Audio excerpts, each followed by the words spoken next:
New Pokemon games in Sinnoh! You know what that means? New Eeveelutions! Maybe. Today we'll be going over some Dragon/Steel evolution designs, some Japanese history, and new evolution gameplay mechanics to get new evolutions. Timestamps in the description if you want to skip around. I had a comment on my last Eeveelutions video asking if I had any ideas for any Steel or Dragon concepts, where me and the commenter agreed that not having Steel/Dragons in Galar was a missed opportunity. But what if instead of a knight and a fire-breathing European dragon, we got a samurai and a Japanese water dragon? With that, let's hop into why Legends of Arceus is the perfect game for this concept. It's theorized that the Pokemon Legends of Arceus takes place in the Meiji Japan era, aka the mid to late 1800s. This was a period of rapid modernization in Japan when the country embraced technological, scientific, political, and other ideals from the West. This time period, the Japanese emperor returned to power, meaning Japan was no longer ruled by the shogunate, who was the leader of the military, aka samurai. Samurai were also banned from wearing their swords in public in the late 1870s and were no longer allowed to wear their hair in the traditional top-knot style. Sinnoh also takes place in Hokkaido. Samurai were one of the earliest colonizers of Hokkaido during the Meiji restorations as a way to both protect the land from foreign nations as well as regulate the samurai's potential military power. And that is why this game is the first game you can see this evolution, because this game takes place in the last point in history where samurais, thus this evolution, can be found in the wild. They're being phased out, and it takes place in the location where samurai were occupying at the time. I wanted to incorporate some of the iconic samurai look, the armor, the sword, the mask, the hair. I went through a few concepts. First I tried an armored, spiky cat look, but it didn't look enough like an evolution. Then I tried a sleeker Espeon-like body, but it didn't really look like a samurai. I landed on a more bulky dog shape, like an Akita Inu. Akitas were actually commonly companions to samurais.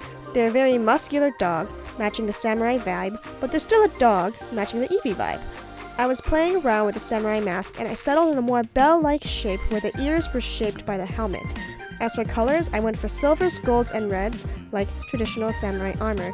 I added white highlights to give the body a shiny metal look. Lastly, I made the whiskers look more like a mustache. Apparently, samurais without mustaches would be teased by their peers, and that's why samurai masks often have fake mustaches on them. The tail of an Akita folds on itself like a samurai's top knot does, so I added that in as well. Kataneon, the warrior Pokemon. Many samurai traveled with this Pokemon as a loyal companion. When samurais became less popular, this Pokemon did also. The head of this Pokemon is covered by a hard armor, and its claws slice like a sword. It's theorized that this Pokemon's metal-like coat is influenced by the metals found in Mount Coronet, and it evolved to have more intimidating claws and face to aid its trainer in war. Next up is the dragon. Again, because this game takes place in the past, it could be that this evolution formerly roamed freely like the samurai, but gradually phased into non-existence. Stretching that concept, it could be that samurais of the past, or the samurai evolution, hunted down this creature to prove their power, which is why the numbers are so few, like how firebenders hunted down dragons in Avatar: The Last Airbender. Japanese dragons are a little different than European ones. They're sleek and not muscular, don't typically have wings, and don't typically breathe fire. That puts it at a disadvantage to steel types, as fire is super effective against steel, amplifying that rivalry. Unlike with the steel evolution, I had a very clear idea of what I wanted this one to look like, a mix between Haku from Spirited Away and an Eevee. I ended up with exactly that. I elongated the tail of this evolution to imitate the long body of a Japanese dragon. I added a few Espeon-esque whiskers to his face, as well as furry eyebrows to give it a more wise look. For colors, I went with Haku's white, green, and pinkish color palette. I added a little orb to the front paw. Mytheon, the guardian Pokemon. Long ago, a dragon evolution roamed the world. Masters of the sky and sea, these evolutions, though elusive, could be found anywhere. They were seen as guardians of nature. However, because of industrialization, deforestation, and hunting, they became more rare and hard to find. In modern times, it's nearly impossible to find one. So now you're wondering, how can you get one of these evolutions in a game? In these games, I think it would make sense to have evolution take place with a simple hold item and level up. For Kataneon, this could be the metal coat, and for Mytheon, it could be a dragon scale.